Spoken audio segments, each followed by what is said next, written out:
असून त्याचा थेट परिणाम जळगावमधून निर्यात होणाऱ्या केळीवरती दिसून येतोय। मागच्या महिन्याभरात केळीच्या दरामध्ये समाधानकारक वाढ जरी पाहायला मिळत असली तरी इस्रायल आणि इराणमधल्या युद्धामुळे व्यापार हा पूर्णतः ठप्प झालेला आहे। केळीचे दर 2 दिवसात 1500 रुपयांवरती आलेले आहेत। दर्जानुसार प्रति क्विंटल केळीचे दर 1500 ते 2500 रुपयांपर्यंत पोहोचले होते। मात्र अमेरिका आणि इस्रायलच्या हल्ल्यानंतर इराण आणि त्याच्या प्रभावाखाली आखाती देशातील केळीच्या निर्यातीवरती बंदी आली। त्यामुळे केळीचे दर अचानक 2500 रुपयावरून फक्त 2 दिवसात 1500 रुपयांवरती घसरलेत। या अचानक घसरणीमुळे केळी उत्पादक शेतकरी हवालदिल झालेले आहेत। जळगावमधील केळी उत्पादक शेतकरी आणि व्यापाऱ्यांच्या सोबत बातचीत केली आमचे प्रतिनिधी चंद्रशेखर नेवे यांनी।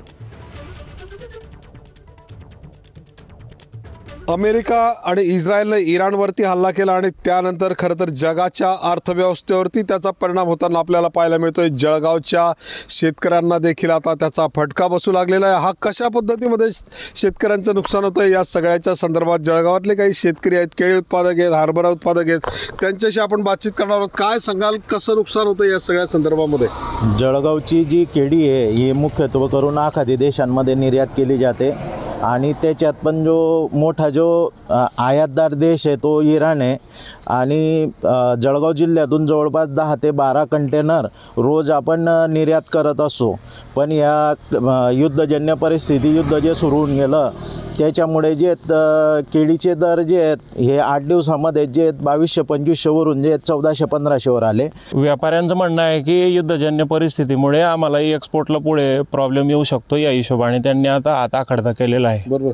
तुमचं किती नुकसान होतंय हरभऱ्यामध्ये? माझं जवळपास 3 ते 4 लाखाचं नुकसान होणार आहे। बरं। काय केलं पाहिजे असं वाटतं तुम्हाला या सगळ्या संदर्भामध्ये? आता सरकार पुढे काय पर्याय आहे, शेतकऱ्यांपुढे काय पर्याय आहे? गव्हर्नमेंटने काहीतरी याच्यात तोडगा काढायला पाहिजे।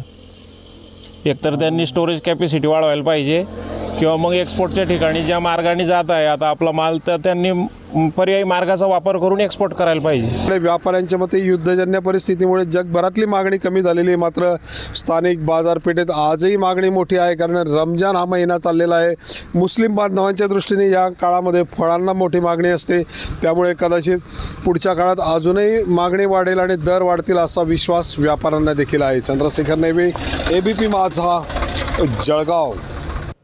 आणि इराण-इस्रायल युद्धामुळे आयात निर्यातीवरती मोठा परिणाम दिसून येतोय। मात्र याचा सर्वाधिक मोठा